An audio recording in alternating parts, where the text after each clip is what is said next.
Welcome back to class. In this class, we will be diving into the almighty conditional formatting. You know, I call it almighty conditional formatting because conditional formatting is one of the integral tools you should learn as a basic of Excel.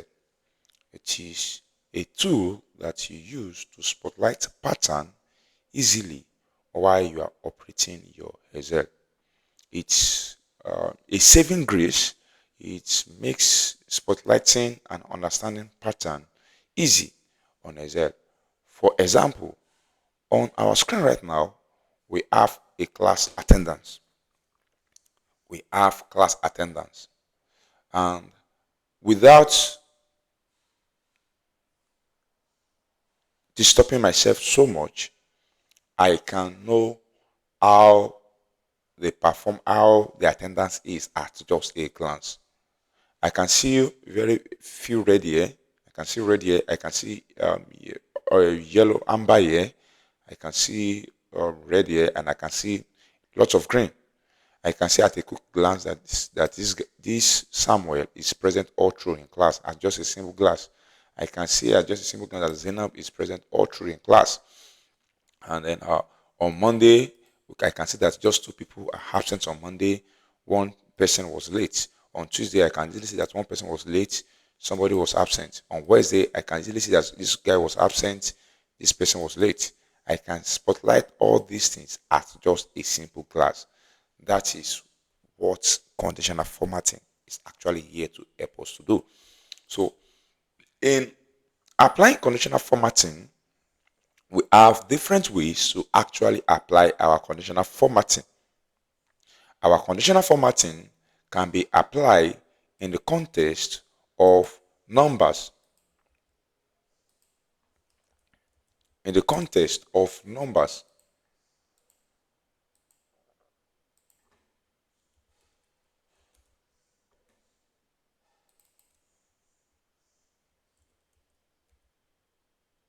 '65.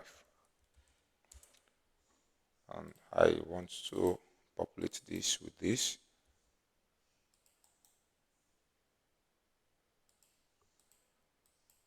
So let's examine this. Assuming some students have their exam scores as this, and we want to see, answer the question, who had score below, let's say 40. Who had score below class average? Who had the least score? Who had the highest score? Imagine we are dealing with about 1,000 students. Let's even say 100 students in your class, and you need to answer these questions. Having this small number, you might be able to look through and spotlight yourself. However, it is not an efficient way of doing things. So the best way or the best pattern to actually do this is to apply our conditional formatting. So I am duplicating this across, is to apply our conditional formatting. So to answer the first question, who had score below 40? All we need to do is highlight this, our scores, come under our conditional formatting. According to our Excel, conditional formatting easily spots trend and pattern in data using bars, colors, and icons to visually highlight important values. In this context of answering our first question, the important value is the scores below 40 because we want to see students that are performing below 40. So we can call here, and we have different rules over here. We have highlighting cells rule, we have the top and bottom rules, we have your bars, You have your color scale, you have your icon set. Color scale is what we use most time for what we call our heat map.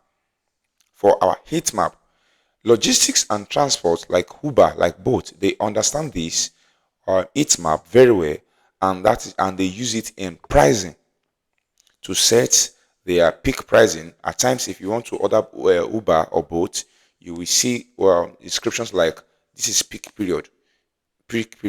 So they use our your heat map to understand customers' interaction with their products. Hence, they maximize it to make more profit when they know that customer will be available in the market. This can also be used by supermarkets, by business owners, by retailers to know when to deploy more staffs.